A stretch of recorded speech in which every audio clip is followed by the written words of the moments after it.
কয়দিন ধরে এক নাগাড়ে এইভাবেই বৃষ্টি হচ্ছে। এদিকে ঘরে দুটো চালও নেই যে সেদ্ধ করে খাবো। এমনভাবে চলতে থাকলে তো বন্যা হয়ে যাবে। কি হয়েছে গিন্নি, কি এত বিড়বিড় করছো?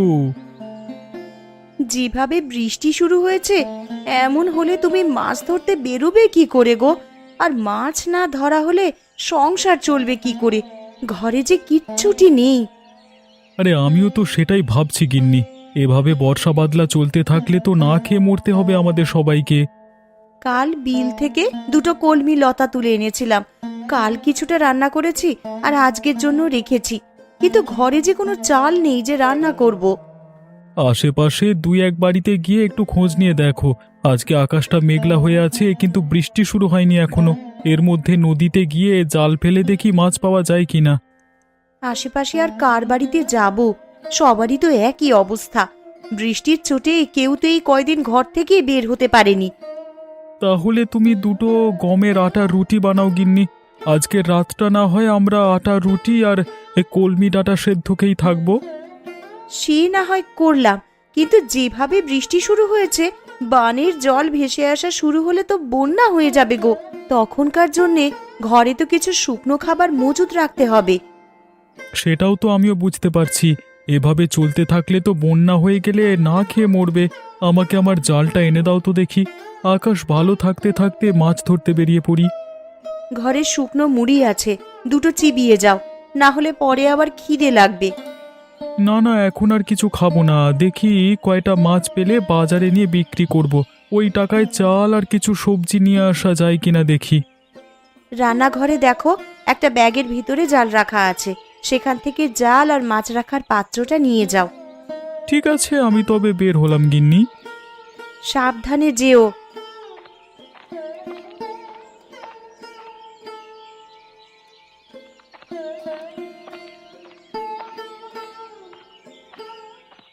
হায় হায় হায় হায়, কি হলো আমার?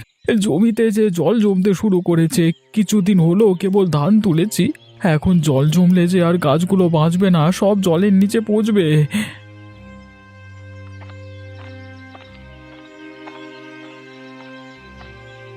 কিরে গোপাল, কি হয়েছে তোর?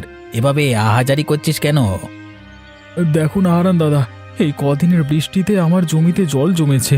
আজকেও তো আকাশ মেঘলা হয়ে আছে, যে কোনো সময় বৃষ্টি নামতে পারে। এভাবে চলতে থাকলে তো জমি জলের নিচে তলিয়ে যাবে। আমিও তো আমার জমি দেখে এলাম, আমার জমিতেও তো জল জমছে রে গোপাল। বুঝতে পারছি না কি করব। এমনিতেই বৃষ্টির জন্য মানুষের আয় রোজগারের পথ বন্ধ হয়ে আছে কদিন ধরে। তার উপর আমাদের চাষিদের যদি এই অবস্থা হয়, তাহলে মানুষ খাবে কি আর বাঁচবে কি করে? এখন থেকেই আমাদের আগাম প্রস্তুতি নিয়ে রাখতে হবে, নাহলে পরে আমাদের বিপদে পড়তে হবে। আমরা গরিব চাষাভুষো মানুষ, আমাদের নিজেদের জমানো তো তেমন টাকা পয়সা থাকে না। যা থাকে জমির কাজে লাগিয়ে দিই ফসলের আশায়। তা তুই ঠিকই বলেছিস গোপাল, আমরা তো ফসলের আশায় কত কি বিসর্জন দিই। আর শেষকালে যদি ফসলের এমন হাল দেখি, তাহলে তো আমাদের আর চাষবাস করবার ইচ্ছেটাই মরে যাবে। এক কাজ করলে কেমন হয় দাদা? কি কাজ? আমরা যদি সেচে জমির জল সব বাইরে ফেলে দিই, তাহলে কেমন হয় বলো তো? তুই খেপেছিস নাকি রে গোপাল? এই এত জল কি সেচে শেষ করা সম্ভব? কি করব বলো, জমির এমন হাল দেখে মাথায় যা আসছে তাই বলে ফেলেছি।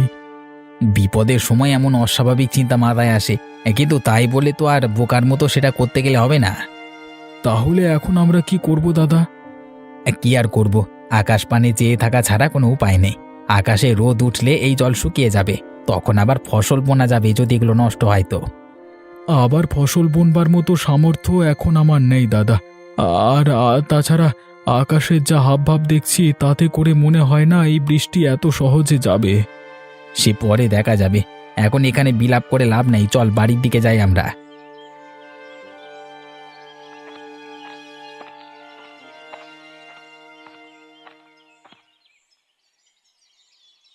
একটু সুযোগ পেলেই হলো, এই মেয়ে কাদামাটি নিয়ে খেলতে বসে যাবে। জামা কাপড় ময়লা হলে আজ তোর কপালে দুঃখ আছে ননি, এই আমি বলে দিলাম। আমার একটু খেলাধুলো তোমার সহ্য কেন হয় না বলো তো মা? তোর খেলাধুলো আমার সহ্য হবে কি করে? খেলা করতে গেলেই তো জামা কাপড়ে কাদামাটি মাখিয়ে আসিস। এই বৃষ্টি বাদলার দিনে আমি জামা কাপড় শুকাতে দেবো কোথায়? পর পর এত দিন বৃষ্টিতে আমি দুদণ্ড বাইরে বেরোতে পারিনি, আর কতক্ষণ আমাকে ঘরবন্দি হয়ে থাকতে বলছো তুমি? এই মেয়ের চোপা দিন দিন বেড়েই চলেছে। দিন দিন বড় হচ্ছিস আর আদব কায়দা সব ভুলতে বসেছিস দেখছি। মা, ও মা, আমার না খুব খিদে পেয়েছে, আমাকে কিছু খেতে দাও না মা। একটু আগেই না গুড়মুড়ি খেয়ে খেলতে বসলি, এখনই তোর খিদে পেয়ে গেল? অভাবের স্বভাব নষ্ট, কথাটা তো সত্যিই দেখছি। পেটের খিদে কি আর অভাব মানে বলো? আমার যে একটু বাদে বাদেই খিদে পায় মা। গুড় মুড়ি যা ছিল সব তো খেয়ে সাবার করেছিস একাই। এখন তোকে আর কি খেতে দিই বলতো? ঘরে কিচ্ছুটি রাখার উপায় নেই তোর জন্যে। খাবার দেখলেই কখন খেয়ে শেষ করবি সেই চিন্তা তোর। এখন আমার খুব খিদে পেয়েছে, আমায় কি খেতে দেবে দাও। রান্নাঘরে পান্তা ভাত রাখা আছে তোর বাবার জন্য, সেখান থেকে কিছু ভাত নিয়ে খা, আর বাকিটুকু তোর বাবার জন্য রেখে দে। পান্তা ভাত কি দিয়ে খাবো মা? তরকারি কি কিছু আছে? না, পেঁয়াজ আর লঙ্কা দিয়ে ডোলে খা। দুপুরে কচু ঘন্ট করে দেবো খন। শুধু পেঁয়াজ আর লঙ্কা দিয়ে কি ভাত খাওয়া যায় নাকি? তুমি আমাকে অন্য কিছু বানিয়ে দাও না মা। ঘরে আর কিচ্ছু নেই রে মা, এখন পান্তা ভাত খা। একটু বাদেই তো আবার দুপুরের রান্না বসাবো। রান্না হয়ে গেলে তখন আবার গরম গরম ভাত খাস। ঠিক আছে মা, তাই দাও তবে আমাকে। তুই রান্নাঘরে গিয়ে নিজে নিয়ে খা না, আমি দেখি কচুগুলো কেটে ফেলি। আর সাবধানে যাস, উঠানে আবার পা পিছলে পড়লে কিন্তু ব্যথা পাবি।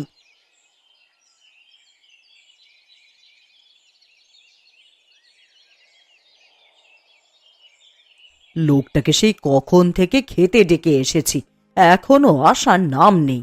আর এদিকে যে খাবারগুলো সব ঠান্ডা হয়ে যাচ্ছে। কই গো, সকালের খাবার খাওয়া লাগবে না নাকি তোমার? একটু খাজনার কাগজপত্র নিয়ে বসেছিলাম কিন্নে, ভেবেছিলাম হাতের কাজটা শেষ করে তবে খাবো। তা তোমার জ্বালায় কি আর হলো? আবার ঠান্ডা হলে তো আবার বলবে ঠান্ডা খাবার খাবো না। তোমাকে নিয়ে আমার হয়েছে যত জ্বালা। আমার কাজ না মিটিয়ে সেখান থেকে উঠতে ভালো লাগে না। আরে জানোই তো টাকা পয়সার হিসাব কিতাব। হয়েছে, খাবারের সময় খাওয়া আর কাজের সময় কাজ। এত টাকা টাকা করছো, মরে গেলে এই টাকা খাবে কে শুনি? আমার টাকা আমি খেয়েই মরবো, কাউকে আমার টাকার ভাগ দেব না আমি। হয়েছে বাপু, হয়েছে। তোমার ওই কালোবাজারি টাকা নেওয়ার ইচ্ছে আমার নেই। দুবেলা দুমুঠো ভাত খাই, সেটাই আমার হজম হতে চায় না। আরে মনে রেখো, এই কালো টাকা দিয়ে কিন্তু সব আরামায়েশের জীবন পেয়েছ গিন্নি। গাঁয়ের মানুষদের রক্তচোষা টাকাতে আমার আরামায়েশ ভালো লাগে না। তুমি ভালো করেই জানো যে আমি বিলাসিতা পছন্দ করি না। আর হতভাগাদের থেকে মেরে আনা টাকা তো আমাকে আয়েশ দিতে পারে না। খেতে এসে তোমার নীতি কথা শুনি তো পেট ভরে যায় গিন্নি।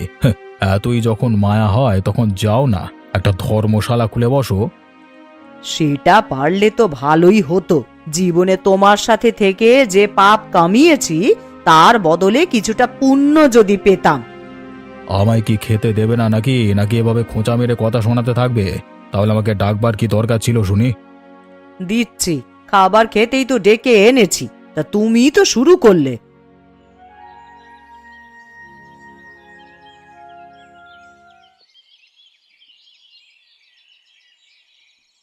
ননি, ও ননি, একবার এদিকে আয় তো মা।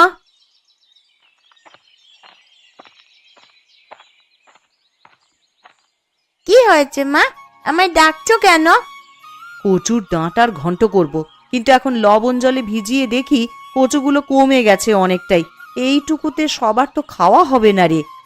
তা এখন আমায় কি করতে হবে সেটা বলো। তুই ঘরের পেছনে গিয়ে কটা কচুর ডাঁটা তুলে আন দেখি মা। ওরে বাবা, আমি পারবো না ঘরের পেছন থেকে কচু আনতে যেতে। ওইগুলো ধরলেই আমার হাত চুলকাবে। হাতে প্লাস্টিক বেঁধে তুলে নিয়ে আয় মা, না হলে দুপুরের তরকারি যে কম পড়ে যাবে। বিকেলে আবার গয়া পিসির বাড়িতে যাব, তখন পিসির জন্য তো একটু কচু ঘন্টের তরকারি নিয়ে যাব ভেবেছি। গয়া দিদার বাড়িতে যাবে মা? হ্যাঁ রে মা, অনেক দিন হলো পিসির দেখা নেই, তাই ভাবছি একবার গিয়ে দেখা করে আসি। বেশ, তাহলে আমিও যাব। আমি এক্ষুনি কচুর ডাঁটা তুলে আনছি মা।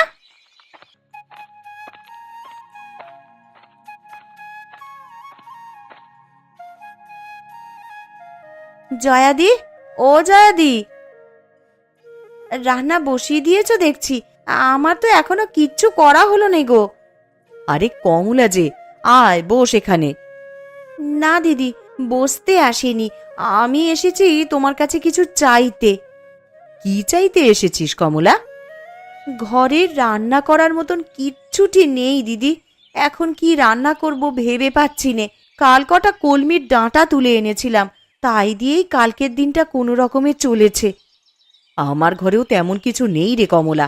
এই দেখ না, ননিকে ঘরের পেছনের জমি থেকে কটা কচুর ডাঁটা তুলে আনতে বলেছি। আমাকে আজকের চাল দেবে দিদি? আমি কাল আবার দিয়ে যাব তোমায়। ওমা, থাকলে কেন দেব না? ওইখানে চালের মটকা থেকে চাল নিয়ে যা তুই। উনি রাতের চাল নিয়ে এলেই আমি কাল সকালেই চাল ফিরিয়ে দিয়ে যাব তোমায়।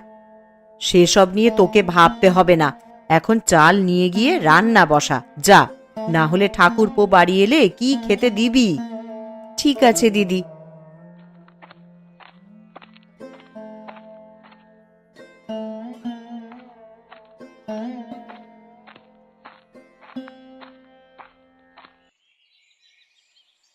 আজ 2 দিন হয়ে গেল বাড়ির বাইরে কোথাও যেতে পারছি না। এইভাবে জলবন্দি হয়ে কি থাকা যায় নাকি? ঠিক মতো 2 দিন রান্না খাওয়াও হচ্ছে না।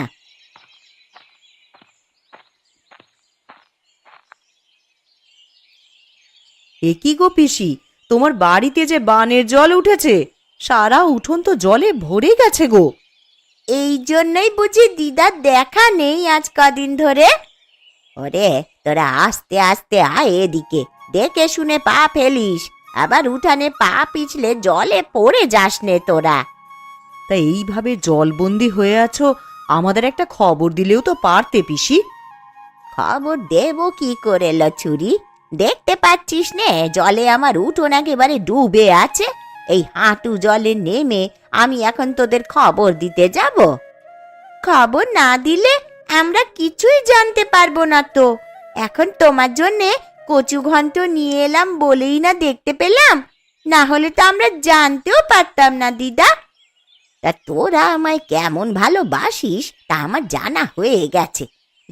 দুটো দিন পার হয়ে গেল আর তোরা এখন এসেছিস আমার সাথে দেখা করতে। কি করব পিসি, দেখলেই তো এই 2 দিন কেমন টানা বৃষ্টি হলো। আকাশের ভাব ভালো দেখছি না গো, সন্ধ্যায় খুব বৃষ্টি হবে বলে মনে হচ্ছে। আরো বৃষ্টি হলে তো এবার জল ঘরে উঠে যাবে দিদা, তখন তুমি থাকবে কোথায়? এই বুড়ির আর কে আছে যে দেখে রাখবে? বানের জলে ভেসেই না হয় চলে যাব কোথাও। ছি ছি পিসি, এসব কথা কখনো মুখেও আনবে না। আমরা সবাই আছি তোমার পাশে। আবহাওয়া বেশি ভালো দেখছি না, তুমি বরং আমাদের সাথে আমাদের বাড়িতে চলো পিসি। হ্যাঁ দিদা, আমাদের সাথে চলো। এই বিপদে তোমাকে একা রেখে যেতে পারবো না আমরা। তা বেশ, তোরা যখন এত করে বলছিস তবে তাই চল।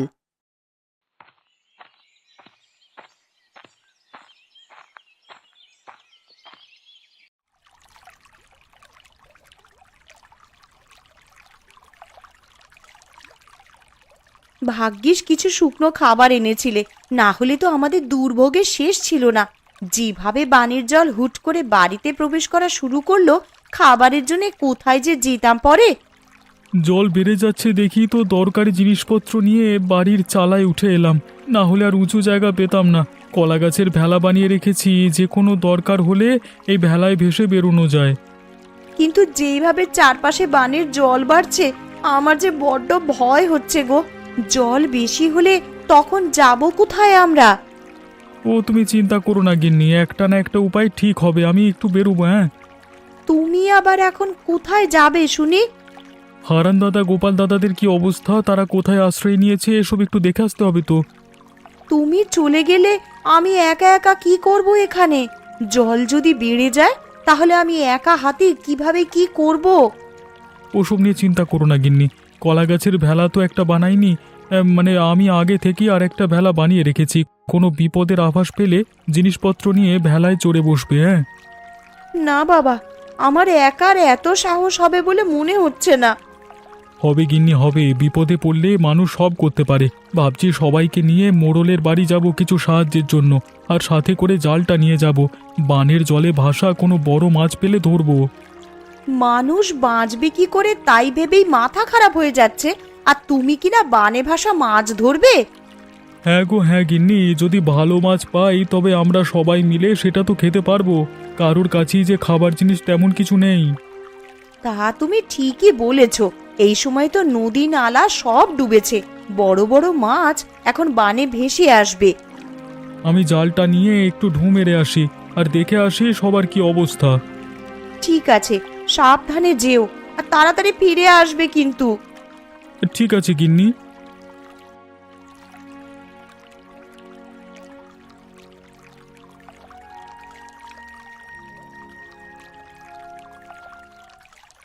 একদিনের মধ্যেই কত জল উঠে গেছে। এইভাবে বানের জল আসতে থাকলে তো সারা গ্রাম জলের নিচে চলে যাবে। আরে ওসব নিয়ে তুমি চিন্তা করো না গিন্নি, সারা গ্রাম জলের নিচে তলিয়ে গেলেও আমাদের বাড়িটা উঁচু আছে, আমরা এখানে নিরাপদে থাকতে পারবো।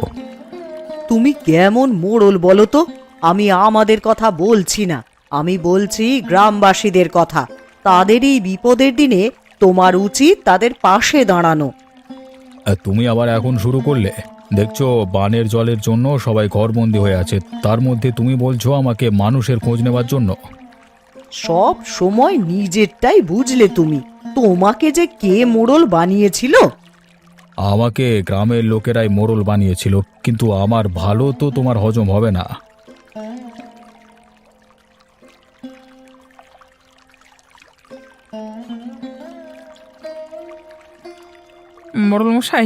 মোড়লমশাই বাড়িতে আছেন নাকি? একবার বাইরে আসুন তো, আমরা সবাই আপনার সাথে কিছু পরামর্শের জন্য এসেছি। আমি দোতলার ওপরে এখানে, গোপাল তোমরা ওপরে তাকাও। আপনি আমাদেরকে একটু সাহায্য করুন না বাবু, না হলে তো সবাই না খেয়ে মারা পড়বো। কি সাহায্য করবো আমি তোমাদের? আপনার কোষাগার থেকে যদি আমাদের কিছু চাল এবং আঠা দিয়ে সাহায্য করতেন, তবে সবাই পেটের খিদে নিবারণ করতে পারতাম। আমার কোষাগারে যা খাদ্যশস্য জমানো আছে সেগুলো তো আমার ব্যবহারের জন্য জমানো আছে, সেখান থেকে তোদের দিলে আমি চলবো কি করে? কিন্তু আমরা যে সবাই খুব দুর্দশার মধ্যে দিয়ে যাচ্ছি বাবু। আমার ঘরে চাল নেই, তরকারি নেই, শুকনো মুড়ি চিবিয়ে দিন কাটাচ্ছি। ওই ঢের ভালো তোদের জন্য, আমি সেভাবে কিছু দিতে পারবো না তোদের, নিজেরটা নিজেরাই জোগাড় করে নে। ঠিক আছে বাবু, আমরা তাহলে আসি এখন।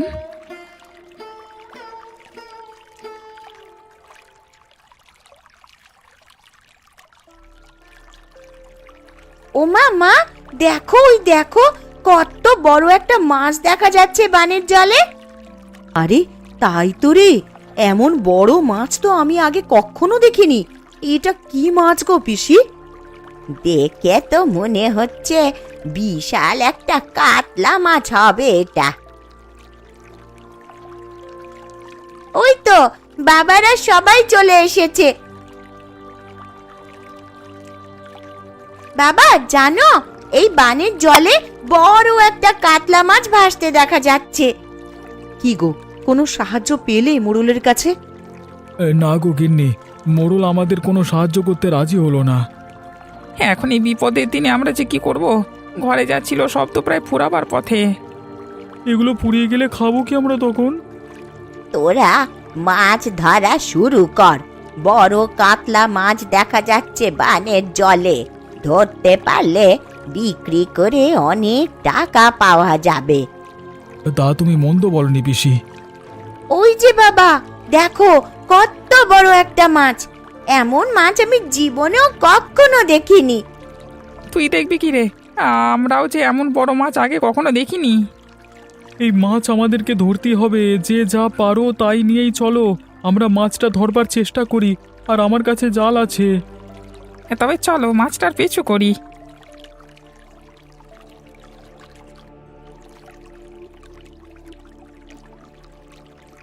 কিরে, তোরা সবাই মাছ ধরবার সরঞ্জাম নিয়ে কোথায় চলেছিস?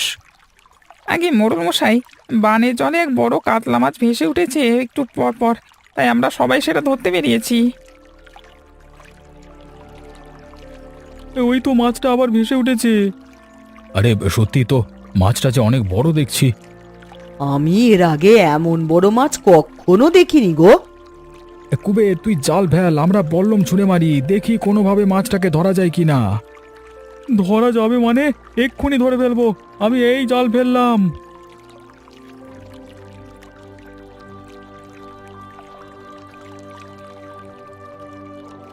দাদা আমাকে সাহায্য করো তোমরা, একা হাতে আমি বড় মাছ তুলতে পারবো না। মাছটা জালে আটকা পড়ে লাফালাফি করছে।